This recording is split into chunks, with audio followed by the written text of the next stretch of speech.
2024년 직분자 명단을 공지하였습니다. 근데 아쉽게도 두 번째 주가 폭설로 교회 이제 현장 예배를 드리지 못하고 줌으로 예배를 드렸죠. 보셔서 아시겠지만 저희 교회는 한 분의 장로님, 네 분의 권사님들, 새롭게 임명되시는 7분을 포함한 60분의 서리 집사님들 계십니다. 그리고 네 분의 전입 집사님들과 한 분의 무시무 목사님이 계십니다. 저희 교회에 봤더니 총 저를 포함해서 네 분의 목사님이 계세요. 저와 이번에 무시무 목사님으로 이제 직분을 올리신 우리 이인임 목사님, 또 그리고 우리 마이클 목사님 하고 또 한 분은 내년부터 이제 같이 함께 목사의 직분을 호칭을 부르기로 했는데요. 무시무 목사가 무엇이냐? 저도 이번에 처음 알았는데 이제 목회 안수를 받았지만 시무를 하지 않는 분에게 무시무라고 부른다 하더라고요. 저희가 직분에 대해서 하나님이 준 직분인데 뭐 물론 교단마다 교회마다 법이 있겠지만 저희 교회에서는 목사 안수든 어디서든 안수를 받은 것을 있어서는 존중을 하고 뭐 그분들이 시무를 하지 않는 무시무 목사님이시지만 또 이곳에서도 감당할 수 있는 일들이 있다면 또 그렇게 불림을 받고 또 부를 수 있도록 하려고 이렇게 저희가 방향을 잡고 있습니다. 또 저는 너무 좋은 것 같아요. 이렇게 젊은 목사 하나 있는데 또 어르신들 목사님들이 계시면 또 상담이 필요할 때 가서 상담도 할 수도 있고 기도도 받을 수 있고 또 할 수 있는 일들이 있어서 또 여러분에게도 좋을 것 같고 또 저에게도 참 좋습니다. 우리 그 이름이 마이클 목사님이세요. 저쪽에 앉아 계시는데 때로는 또 가셔서 편안하게 말씀해 주시면 좋으실 것 같습니다. Steve, he is a pastor. So whenever you have a prayer request, you can go to him. 네, 이 직분자를 정리하다 보니까 우리 교회가 참 모범되는 교회구나. 우리 기독교는 여러분들 아시겠지만 만인 제사장 설을 또 믿고 따르는 교회입니다. 그러고 보니 우리 교회가 만인 직분자 설을 추구하며 살아가고 있더라고요.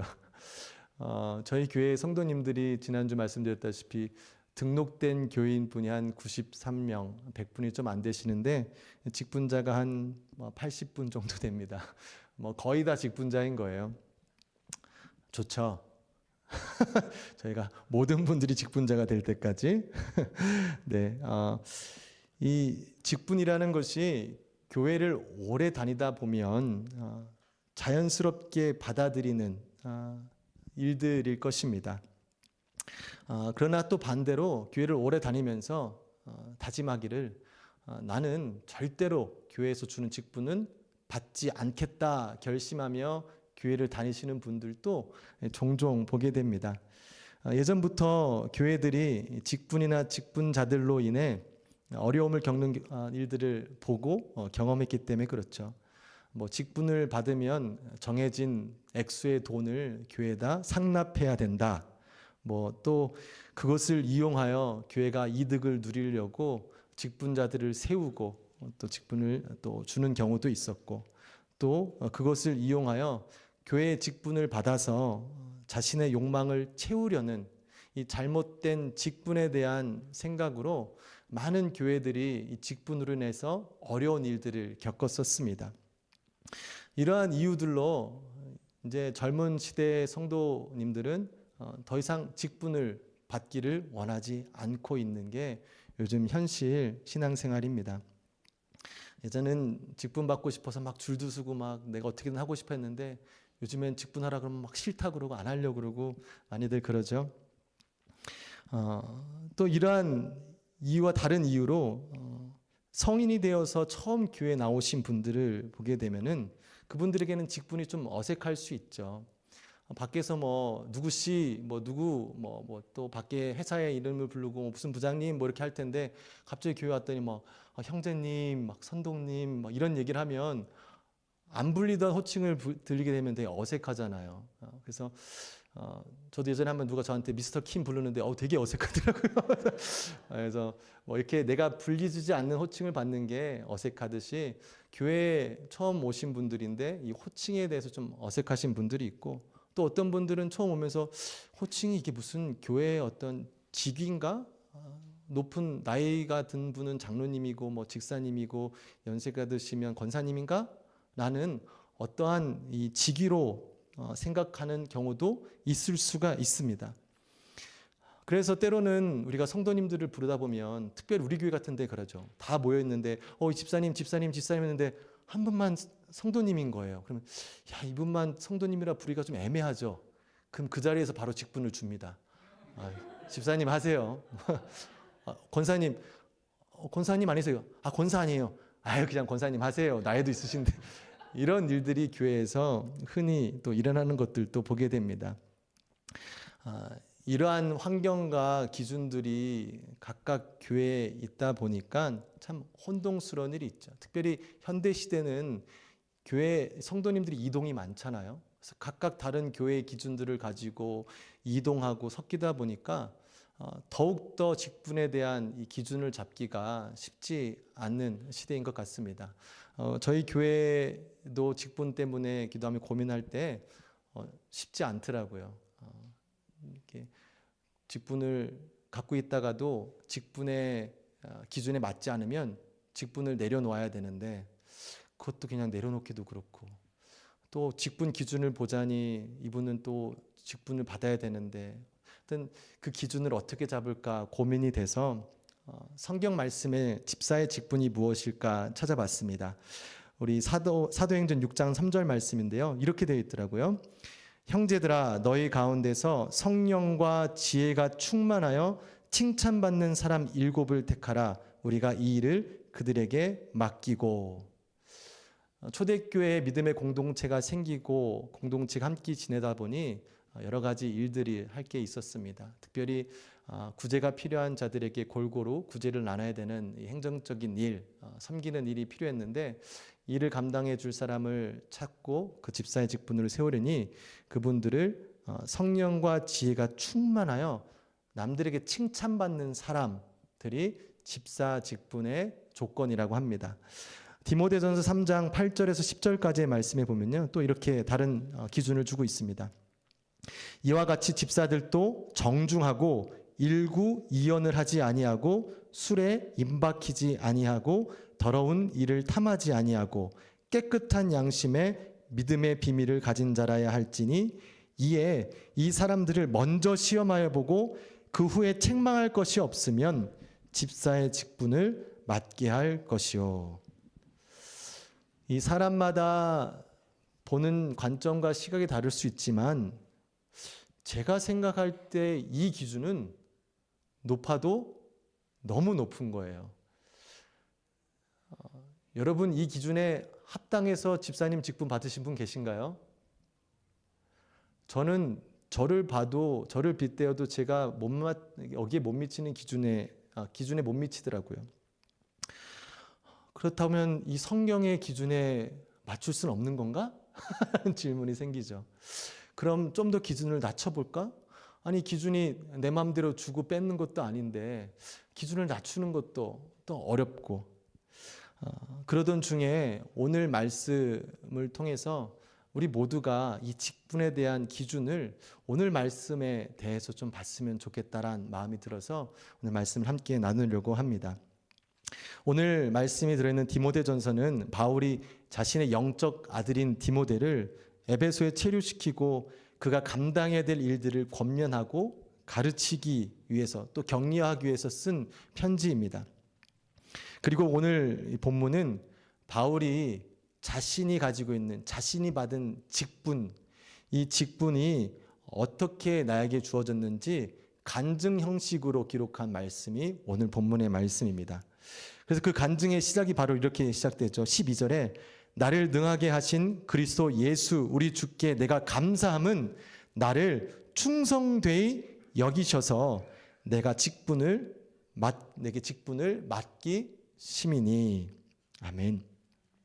바울은 자신이 충성되기 때문에, 자신이 직분을 받을 만한 가치가 있기 때문에 자신이 그 집사의 자신이 본인이 감당할 수 있는 그 직분의 기준에 맞기 때문에 자신이 그 직분을 받은 것이 아니라 예수님께서 충성되이 여겨주셨대요.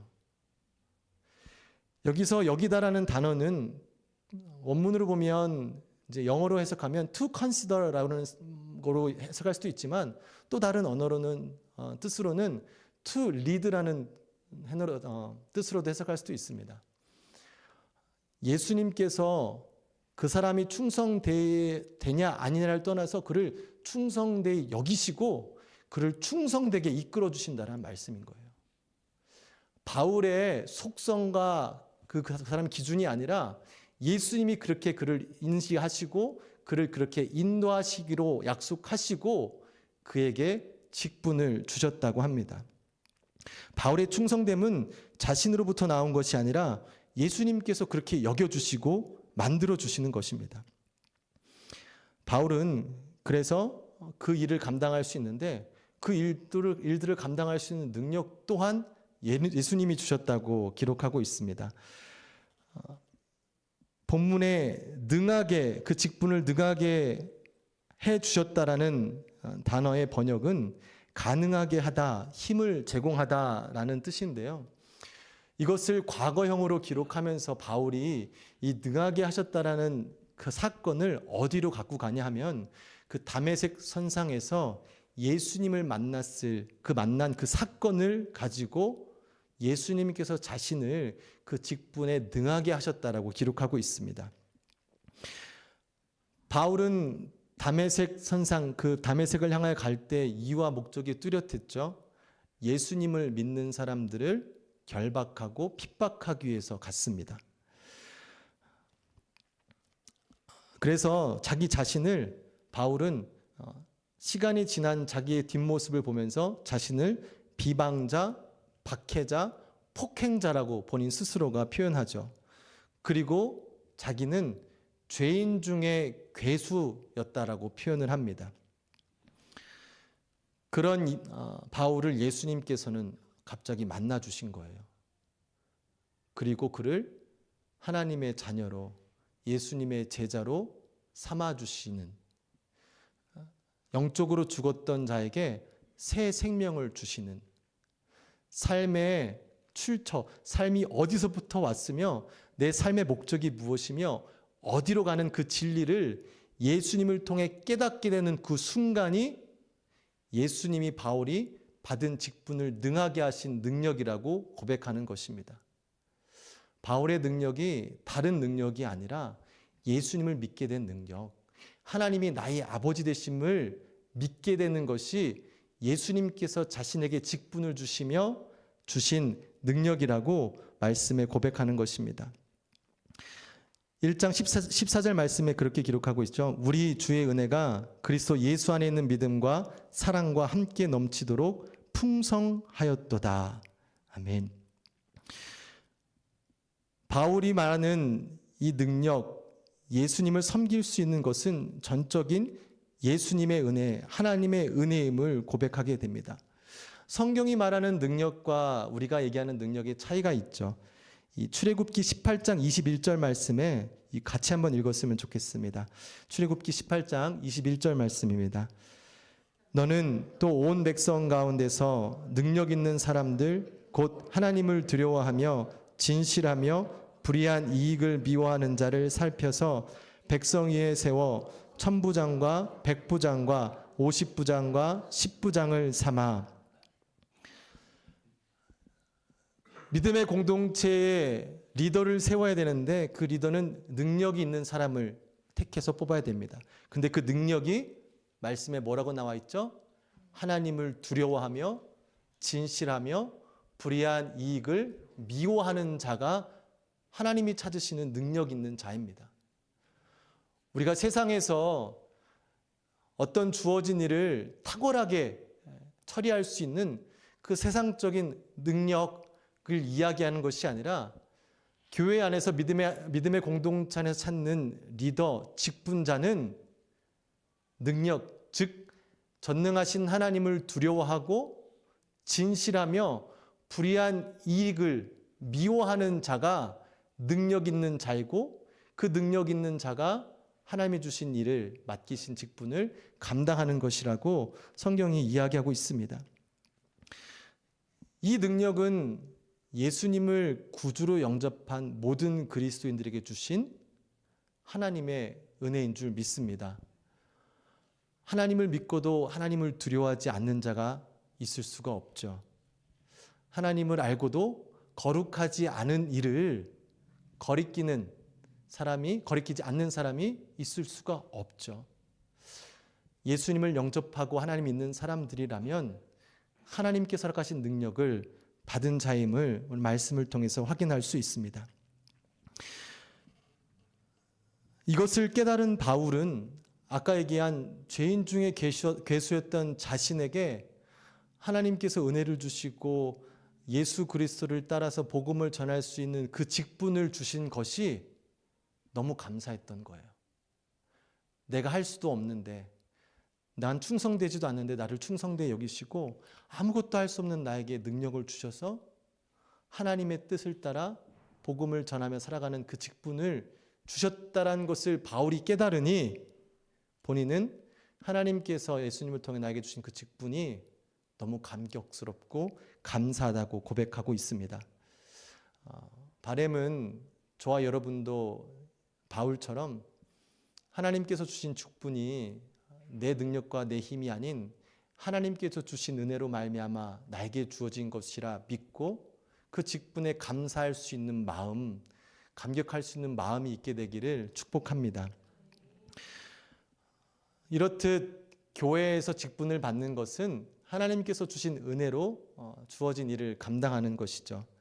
하나님의 은혜를 받은 자들이 그 일을 감당하는 것입니다. 그러다 보니 교회에서 주어진 실질적인 일을 하다 보면 세상에서처럼 그 일에 대한 전문가가 그 일을 맡는 게 아닌 거예요. 우리가 재정을 맡으시는 분이 있으면 재정 맡으신 분이 은행 직원도 아니고 재정에 대해서 막 빠삭하신 것도 아니고, 그런데 주어진 직분이 있고 나에게 세워주셨으니 그걸 배우면서 하게 되지요. 그것뿐 아니죠. 여러 가지 직분들이 내가 세상에서 잘하니까 교회에서 세워준 것이 아니라 함께 예수님 믿는 공동체 안에서 은혜 받은 자들끼리 그 직분을 서로 나누어 감당하며 교회를 세우는 것, 그것이 직분입니다. 그렇게 되다 보니 가끔 보면 영 마음에 들지 않을 때가 있습니다. 일을 하는데 왜 저 일을 저렇게밖에 못하지? 잘 좀 하면 안 되나? 왜 이것도 몰라? 참 답답하네. 여러 가지 말이 막 여기까지 차오르잖아요. 근데 여러분, 여기까지 차오르면 눈을 내리시면 됩니다. 지금대로 직분자는 세상적인 능력 기준으로 뽑은 게 아니라 하나님을 사랑하는, 하나님께 받은 은혜로 직분이 되어서 그 일을 감당하는 것이죠. 그 일을 제대로 전문가처럼 못하는 게 당연해요. 맞는 일이에요. 근데 오히려 내 눈에 보기에 저 사람이 하는 것에 부족함이 있고 이렇게 하면 잘 될 것 같다라는 지식이 있다면 그것은 말로 하는 게 아니라 그걸 도우라 하나님께서 주신 생각인 줄 믿습니다. 잘 생각해 보세요. 여러분이 그게 눈에 보여서 일하는 사람한테 가서 그 얘기를 해본다고 생각해 보세요. 그 일이 잘 풀릴 것 같습니까? 안 풀려요. 서로 관계만 깨어지고 일은 일대로 안 돼요. 하나님이 주시는 마음, 생각은 도우라, 함께하라 주시는 생각입니다. 나에게 누군가 잘못된 것들이 보이고 좀 좋은 의견들이 있으면 가서 도우세요. 함께하세요. 그러면서 결국 하나님의 교회를, 공동체를 건강하게 세워나가기를 소망합니다.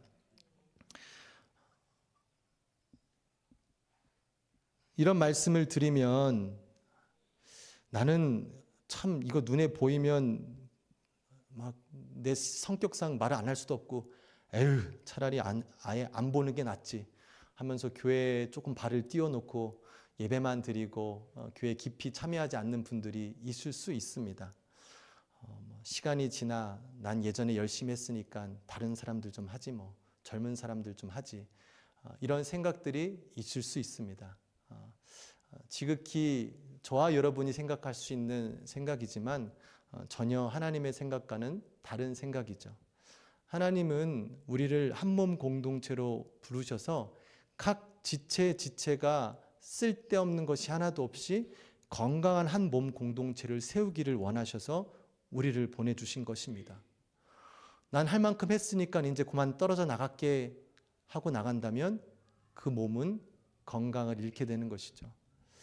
내게 있는 자리에서 나에게 주신 직분이 있다면 그 직분을 감사함으로 기쁨으로 감당하는 것, 그것이 나를 이곳에 보내시고 이곳에 교회를 세우시고 건강한 한 몸 공동체를 세우기를 원하시는 하나님의 뜻에 따르는 신앙생활인 줄 믿습니다. 여러분들이 교회를 다니시다 보면 가끔 입이 간질간질할 때가 있잖아요.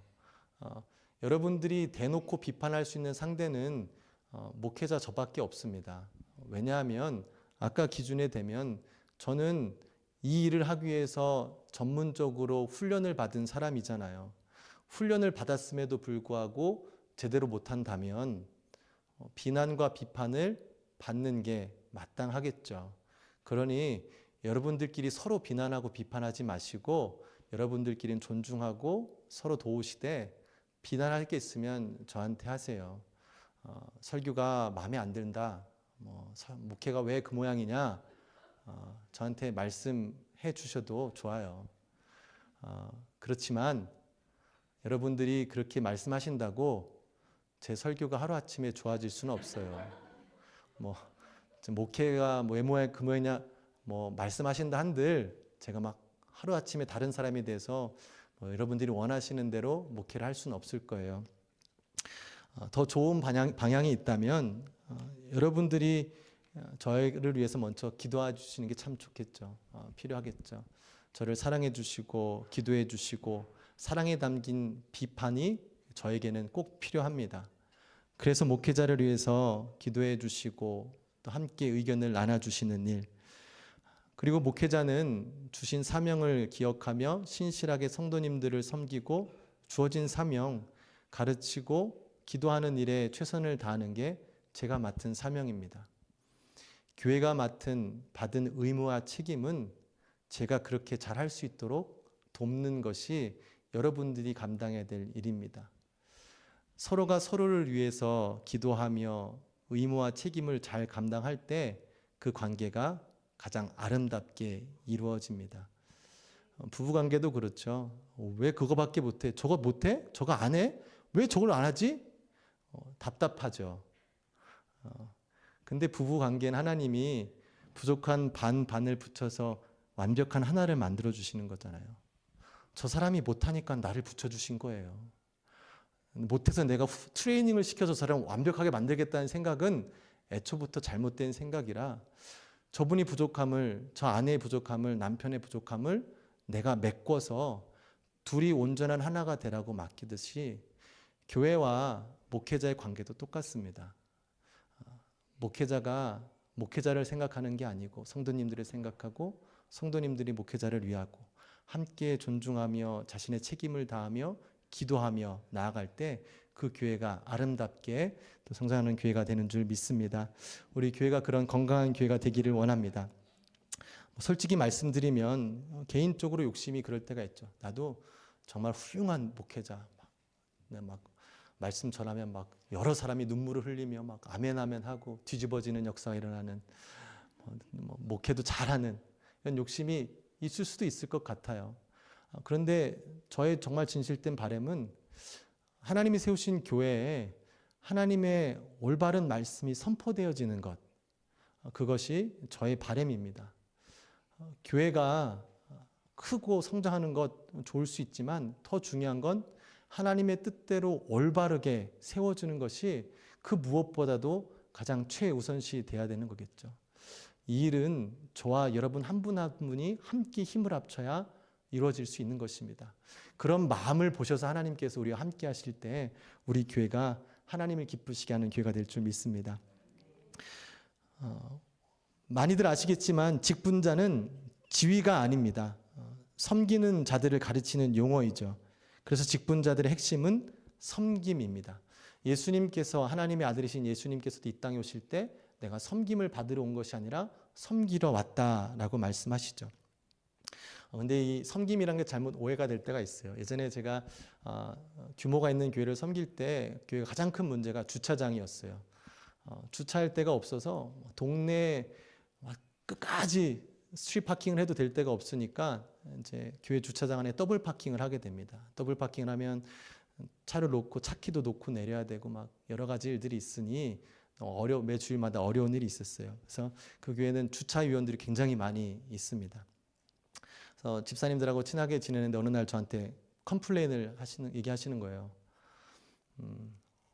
교회에 뭐 오랜만에 왔거나 잘 모르는 사람이 오는데 그분들이 가끔 이 교회 바로 엔트런스 앞에다가 차를 대고 딱 내려서 키를 자기한테 주고 간대요. 발레 파킹처럼 내 차 좀 갔다 왔다 놔라.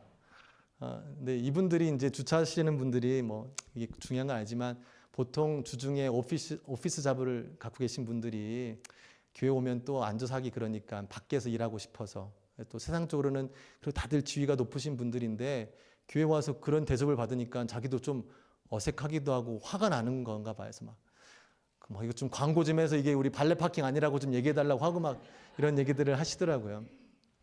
뭐 저도 그런 경험들이 왜 없겠습니까? 젊을 때부터 목회를 이제 하면서 예전에 한 번은 어떤 행사가 끝나고 많은 차들이 나가는데 안내를 잘 못해서인지 차가 너무 많아서인지 차가 막혀서 못 나가더라고요. 근데 어떤 분이 차를 쭉 창문을 내리더니 저한테 이제 미국식으로 부르는 거예요. 한국 분인데 이렇게. 근데 이게 뭐 알지만 이해가 안 되는 거 그런 거 아시죠? 여러분 이렇게 부르면 좀 기분이 나쁘잖아요. 그래서 그래도 뭐 젊은 목회자니까 뛰어갔죠. 그래서 왜 그러신지 이렇게 여쭤봤더니 안내를 똑바로 안 하니까 차가 이렇게 막히지 않냐고 저한테 대뜸 막 소리를 지르시는 거예요. 뭐 그런 일들이 뭐 종종 있기 때문에 뭐 저야 웃으면서 죄송하다고 보냈지만 기분이 좋지는 않더라고요. 이 섬김이라는 게 우리가 교회에서 생각할 때 가끔은 우리가 잘못 이해해서 누군가에게 편의를 제공하는 것이 이 섬김이라고 생각할 때가 있습니다. 근데 전혀 그런 섬김이 아니죠. 예수님이 그러셨나요? 예수님이 막 섬기러 오셨는데 막 사람들이 하라는 대로 다 했나요? 예수님은 수동적인 섬김이 아니라 능동적인 섬김, 분명한 목적이 있는 섬김을 하시러 이 땅에 오셨습니다. 우리도 지금 직분을 받고 섬김을 하는 것이 그냥 교회에 허드렛 일 하고 막 이 일 저 일 하려고 직분을 받은 게 아니에요. 그런 마음으로 직분을 맞잖아요. 분명히 거기에 대한 대가를 나도 모르게 바라고 있습니다. 또 그 일을 하다 보면, 그런 마음으로 섬기다 보면 하고 나서도 만족감과 기쁨이 없이 불만이 내 안에 있게 될 때가 있습니다. 중간에 실족할 수도 있어요. 우리 교회에서의 섬김은 누군가에게 편의를 제공하기 위해서 섬기는 자리가 아닙니다. 예수님께서 이 땅에 오신 목적, 디모데전서 1장 15절 말씀인데요. 같이 한번 읽었으면 좋겠습니다. 시작. 밉보다 모든 사람이 받을 만한 이 말이여, 그리스도 예수께서 죄인을 구원하시려고 세상에 임하셨다 하였도다. 죄인 중에 내가 괴순이라. 아멘. 이 땅에 섬기시러 오셨는데 섬기시는 목적이 죄인을 구원하시기 위해서 이 땅에 오셨다는 겁니다. 예수님이 이 땅에 오셔서 뭘 하셨죠? 가난한 자들에게 먹이시고 아픈 자들을 낫게 하시고 놀라운 기적들을 행하셨죠. 왜요? 구원받게 하려고. 이 땅에 가난한 자들을 잘 살게 하려고, 병든 자 고쳐주시려고 오신 게 아니라 그 일들을 통해서 결국에 그들이 예수님을 영접하고 하나님을 믿을 수 있도록 그 섬김의 사역들을 하신 것이죠. 우리도 똑같아요. 우리가 찬양팀으로, 방송팀으로, 재정으로, 교사로 곳곳에서 일하는 모든 일들이 내가 이 일을 하는 것, 이 일을 함으로 그 일을 메꾸는 것이 아니라 이 하나하나 일을 통해서 결국에 한 영혼이 예수님을 만날 수 있도록 돕는 목적으로 그 일을 섬긴다라는 분명한 그 가치에 대해서 우리 모두가 깨달아야 될 줄 믿습니다. 전혀 상관없는 일이라 생각할 수도 있어요. 청소하는 것, 뭐 어디 아무도 안 보는 데서 일하는 것. 근데 하나님께서는 결국 그 마음들을 모으셔서 한 영혼에게 그 마음을 전달하셔서 예수님을 만날 수 있도록 그의 마음을 열어주시는 일들을 우리의 사역을 통해서 이루시는 분인 줄 믿습니다.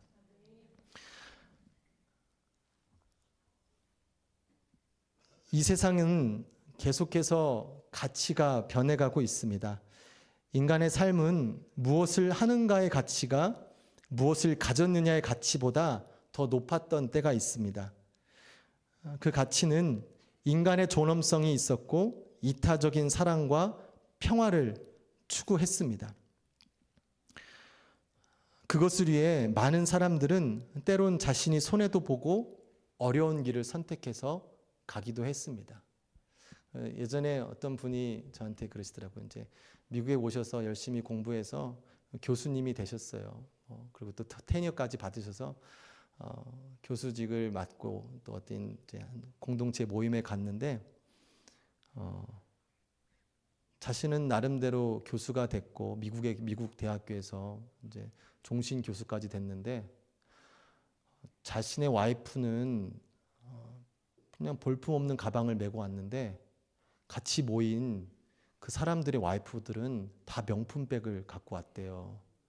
생선가게, 네일가게, 뭐 이런 비즈니스 하는 분들이 돈을 많이 버니까 가방이 너무 좋은 와이프들을 이렇게 좋은 거 사줬다 하더라고요.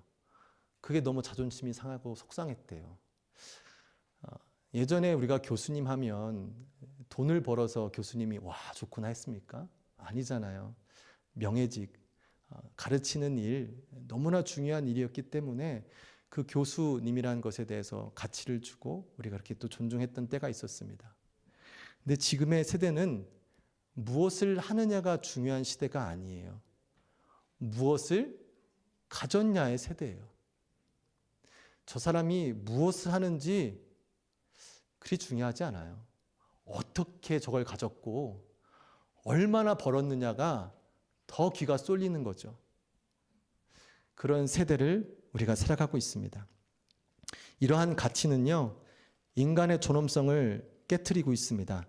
사람 간의, 조직 간의, 나라 간의 경쟁을 일으키며 지극히 개인주의를 추구하고 있습니다.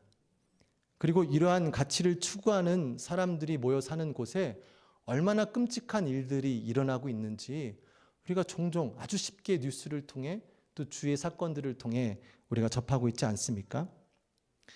우리는 이 땅에 살아가면서 정말 옳은 가치를 깨닫고 그 옳은 가치를 추구하며 살아가야 될 줄 믿습니다.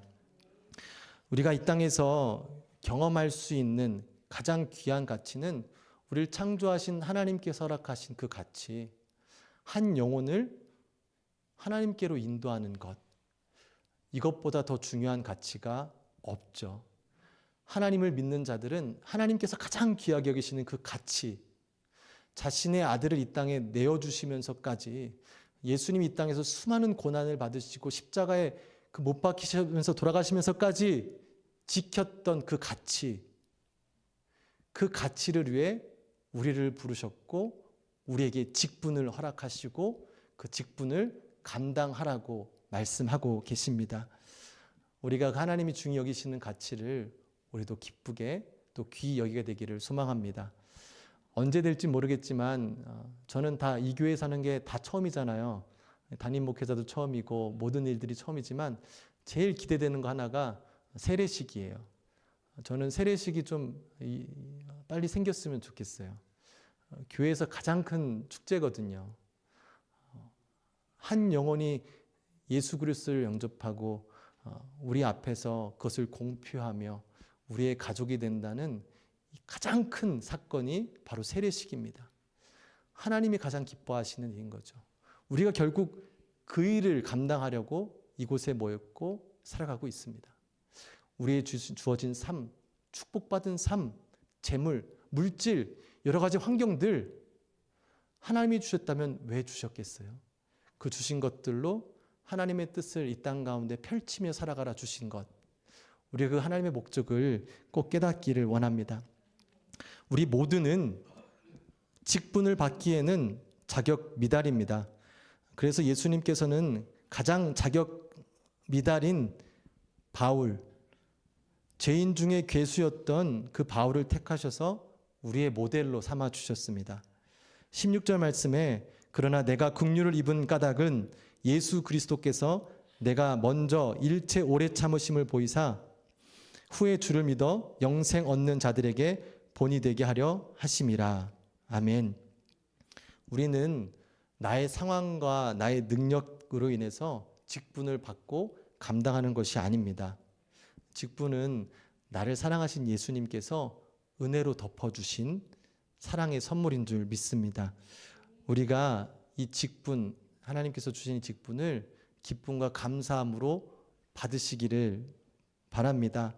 그리고 그 직분을 예수님이 추구하시는, 하나님이 추구하시는 가장 귀한 그 가치를 함께 마음속에 기억하고 그 가치 있는 일에 동참하며 이 땅 가운데 보람 있는 삶, 가치 있는 삶을 살게 되시기를 주님의 이름으로 축원합니다.